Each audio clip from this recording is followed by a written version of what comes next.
Welcome back to Gold Derby. I'm Christopher Rosen. I'm so pleased to be joined by Jack Fisk, the two-time Oscar-nominated production designer whose new film is Martin Scorsese's excellent feature, Killers of the Flower Moon. Jack, you've worked with some of the greatest filmmakers, honestly, to ever have done it. David Lynch, Terrence Malick, Paul Thomas Anderson, Alejandro Gonzalez Iñárritu. First film with Martin Scorsese. I guess, what were your initial conversations with him like? And not to compare him to those, but I guess what were your expectations like, I guess, going into, working with him? I consider myself one of the luckiest designers around because I've gotten to work with so many great directors. Marty, I hadn't worked with. I don't remember ever meeting him, but I got a call to, participate in a Zoom call with him about this project. I knew about the project and had loved it, but I knew that Marty had other people he worked with. So I just had discounted it. And then when I got that call, I got very excited. I read David Grant's book. I'd read it earlier. And I love making films about American history, early history, and particularly about the assimilation of the Native Americans into this invasion of the white world that came into their lives. So when I met Marty, he uses a lot of films for references, and I liked him instantly. But he mentioned about 15 films, and some of them I hadn't heard of. But he's such a great historian that I talked to the producer afterwards, and I said, I don't remember. I can't even remember the names of all these films. She said, I'll send you a list. But Marty he conveyed to me, he wanted to make a Western. He wanted to tell the story of the Osage as sort of honestly and truthfully as possible. And that stuff was all music to my ears. I love history. I love research.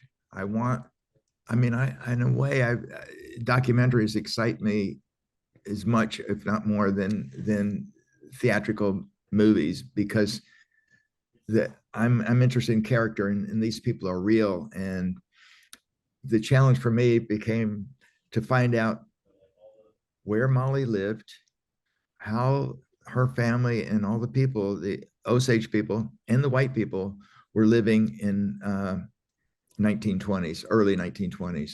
And there have been some preconceived notions that I'd heard that I was skeptical of. I remember hearing 8 years before I got involved with this film, but I happened to be working in Oklahoma, and they said, oh, the Osage, they'd buy a new car, ran out of gas, they get a new one. I said, that doesn't make sense, Nobody's does it. But then I also heard that there were a bank of lawyers in this one triangular building in Pawhuska that made all the Osage hate that building because it was full of lawyers that were, a lot of them guardians and stuff, figuring out ways to get money away from the Osage. And that made more sense to me. But when I started investigating, and Marty and his archivist and producer, Marianne Bowers, had amassed a huge amount of research in putting the script together. And I think they got help from David Grant's research. And that was made available. And then I started researching land records and stuff in the county, Osage County, and trying to find out where Molly lived at that time. It was suspected that they lived in a mansion, that was out on the prairie somewhere. But then when I got into the court records, I read in Lizzie Q was her mother, in her probate hearing, the lawyer asking her question said, well, do you have a house? And she says, no. And she says, well, where do you live? She says, I live with my mother in the house that I grew up in. And so suddenly I knew she lived in Gray Horse. She wasn't out on the prairie. She was in the village. And her mother's house was described in the will as being five rooms and a value of $2,000. And that Lizzie Q didn't own the land it was on. So the fact she didn't own the land, I knew it was Osage land. It was a reservation land.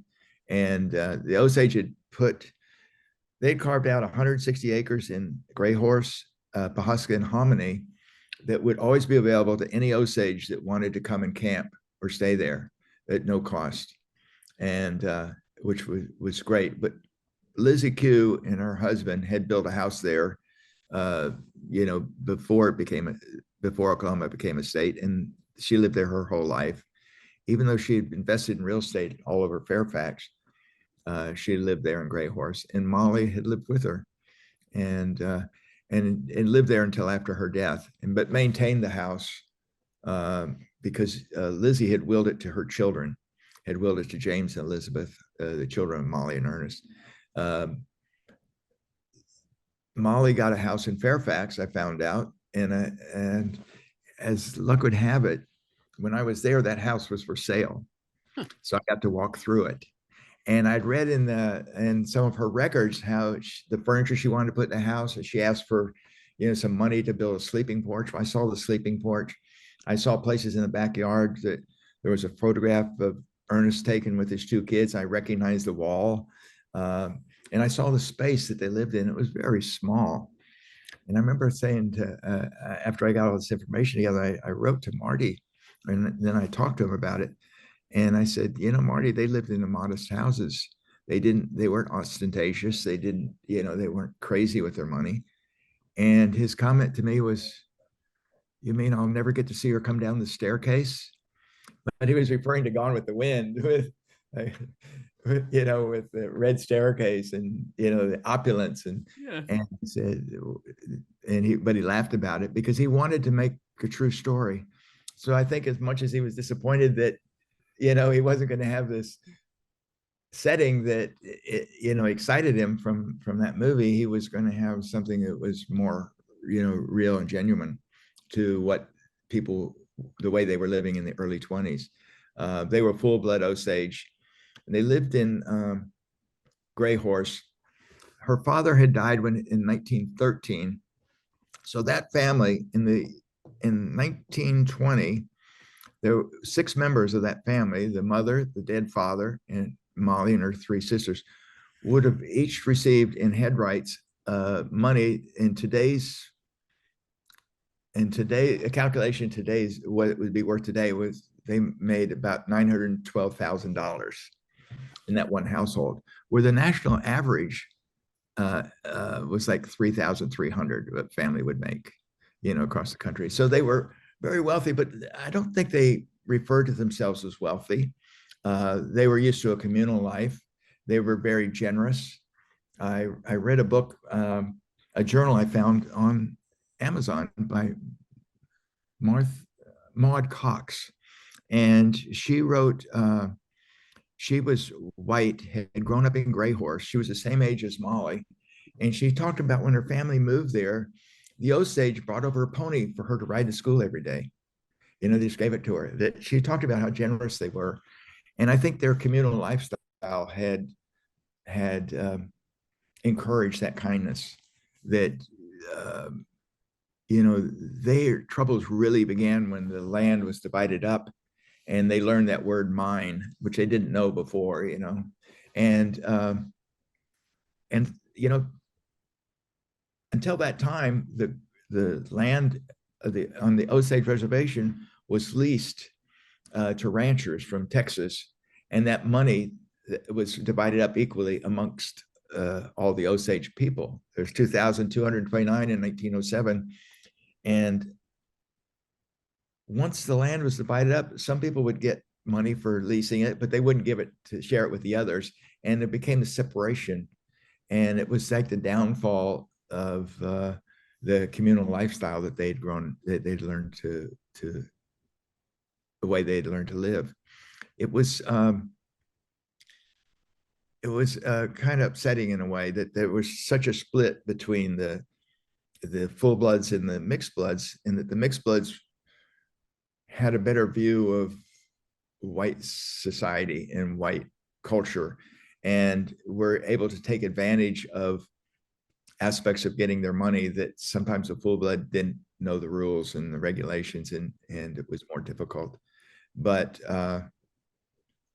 by splitting up the culture, I can get as much white or European influence into the Osage people. They were able to get more land to sell to settlers. It was important for them to divide up the land. They did it to all the tribes in the Indian territories before the state of Oklahoma was created in 1907. And in 1907, the Osage Reservation became Osage County. And they had negotiated to have all of the land divided to just to the Osage. So each Osage, 2,229, got 657 acres approximately. Wow. But it was divided up into 3 parcels. So you might have one parcel that's 6 miles here and 1 6. So you didn't have a contiguous piece of land. And that helped speculators. They say, well, you're not going to go away over there. I'll just buy it. And they there were just so many ways that they were able to separate the Osage from their land and, from their wealth. The United States said, I think in 1921, they passed a law that said every Osage had to have a guardian, and they couldn't be in charge of their own money unless, they were deemed worthy by maybe a college education or, by some tests they would apply. I think there were like 3 businessmen in town had to say you were competent, but the others were, and all the full blood were considered incompetent. Right. And being incompetent meant you couldn't make financial decisions, and that it made it difficult to manipulate. Yeah. But I found out that in writing, studying the history of Osage art, is they were very sophisticated aesthetically, and they loved fine things, even before, colors and wood and stones and beads and stuff. They were attracted to the finest things. And when they had money, they were attracted to China, Chinaware, and they would go to, travel, and they would buy China, whole sets of China. And that's what we put in Molly's house. We put up on the walls some of the China that they collected. And to this day, when you go into Osage homes, they'll have China that their grandmother, somebody had bought, back in the teens or 20s, and they still have it in the family. They also love cars. The way the Osage used to love horses, before there were cars. They loved automobiles, but they love color. And Henry Ford only made black automobiles. So in that town of Fairfax, which we represent in the film, there was an auto body shop that painted cars. So an Osage could say, well, I want that car, but I don't want this blue color or this red color. And it didn't matter what it was. They would mix it up and paint the cars that color. Did you have to find like a lot of, like, how did you source the cars for this film? Like there are so many cars in the town. Like, did you have to, like, are you finding those, or like, how do you find those, I guess? We had a guy just in charge of cars. I think he found about 125 cars, and we would change the colors of the cars if we needed to use them. They do it now with, rather than paint, they put wraps on them. Okay. So it might be a blue car one day and a red car the next, and we were doing that overnight. Wow. So and we the producers arranged to keep those cars there with mechanics, and because we were filling up streets, we had the streets of Fairfax we had to fill up, and whenever there were gatherings at one of the houses, would be lots of cars, and then we had hearses and ambulances and work trucks, and it was just people who really appreciate old cars would come to set just to look at the old cars. For me, I was like, move them here, move them there, dirty them up, make them look bold. I was reading I think you had a profile of you in the New York Times, and there was a mention that something that your attention to detail is so strong that like even the dirt mixture was like maybe period appropriate. Is that actually true? And like, how'd you kind of even figure that out? I guess like the dirt of the town, basically. Well, the road in Fairfax was not paved until 1924. Okay. And it had been building up for years. The streets were wide then because wagons would have to turn around, and you'd have like 8 horses like pulling a wagon, and you'd have to be able to turn around. But I noticed in the dirt, I only saw it in black and white photographs, and we needed to put dirt down that we could take up and put down quickly. So although I would like to say I researched and figured out exactly what dirt was on the road, I think it was whatever's under the road right now. And it had been there for many years. Right. And it was, we were covering public roads in 2 hours. And then at the end of the day, taking up all that dirt. So we found a mixture that, that we thought looked appropriate. You know, if you took a black and white picture of it, it looked sort of like they did in the black and white pictures. But we went, it was a trial and error. The first time we put a road down was outside the church, and it had too much clay in it, and people were slipping. It rained that day, so the clay got really slippery. It would have been great if it hadn't rained, but it rained, and cars were coming, you know, and sliding, and suddenly an ambulance came, you know, and you know, like my life was passing in front of my eyes. But we had an ambulance coming, and it was slipping and sliding. So we had to find a mixture that was not only that we could put down quickly and take up quickly, but that was safe to drive on even in the rain. And I wanted to have enough texture in it so that the rain, you would get, you know, the tracks and ruts and stuff. Right. But it's hard to do in a film. But you like we said here at the top, like you've been incredibly lucky, like you said, you've worked with all these great filmmakers. I mean, and not to rank this experience, but it feels like this is such a massive undertaking, this film, and not that the others haven't been, but I guess like do you feel like this is like a culmination among culminations for you, or like how do you kind of view this, like this project? You know, it's every film I work on seems to keep me busy all day long. And when it's over, I'm exhausted. And if I have more time, I just do more things. I noticed a lot of times because there were so many sets and they were all coming due at the same time, the carpenters and painters were hampered by the weather because everything was built outside in real locations. It wasn't like you're working in a soundstage where stuff's delivered to you. And so you're working, if it's 14 degrees outside or if it's 98 degrees outside, you're hammering away. A lot of times you have a mask on, and you know, it was hard even sometimes to get to the set because of the mud and the rain, and you know, and it's just every condition that, you know, against successful building was present at different times. So that's one of the hard things about building on locations. The benefit is that you're in a real place. When you go out the door of a house that we built, you're in Oklahoma on the prairie. When you look out the window and it's raining, it's raining. And the movie God gives you so many of those elements that make the story richer and more real. And for the actors to be, you know, your character's living in a house out on the prairie, and you're actually in a house out on the prairie, I think it helps. I'm married to an actor, so I'm always thinking about character and actors and how they might appreciate, you know, things being as real as possible. And that's why I also like to build sets in 360 degrees. So you can go outside the house, you can walk completely around it. And that helps in lighting and stuff too, because if you want backlight, you can shoot the back of the house, you can shoot the front of the house, you can shoot the east side, the west side, and you're just giving more options to the director. You're giving more options to the actors to get into the story.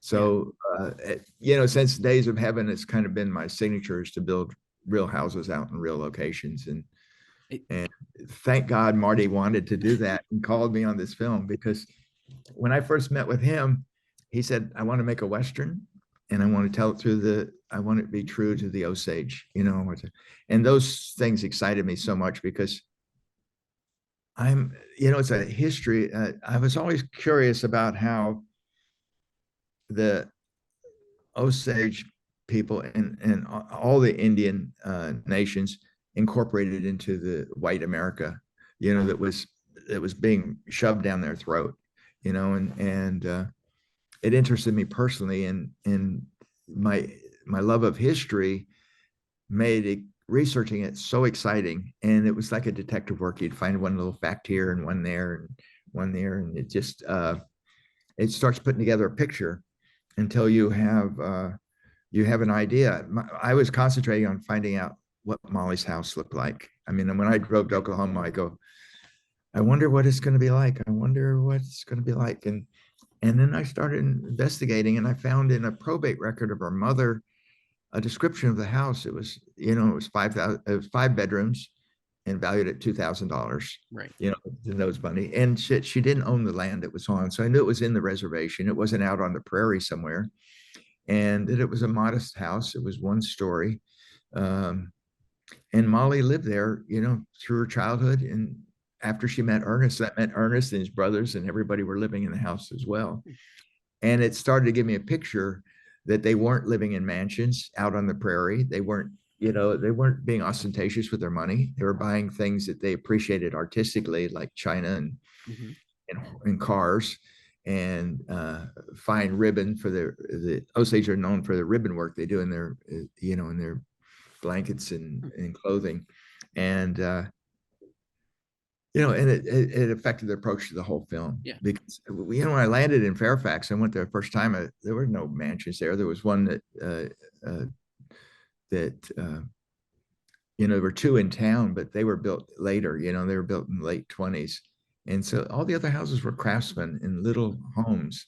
And I saw a home that Henry Rohn lived in on Main Street. And it was unique because after he was killed, his daughter had the window boarded up.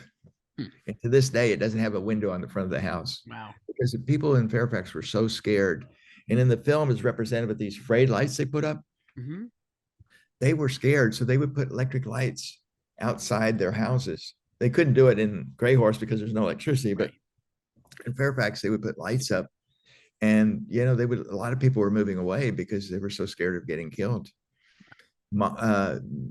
Rita, Molly's sister, lived in the country close to where Molly lived, just outside the reservation, but on some land that I think she got from Lizzie, Q, Molly's mother. And she wanted to move to Fairfax because she didn't feel safe out in the country. Wow. She moved to Fairfax, and, like a week later, she was blown up. Yeah. Wow.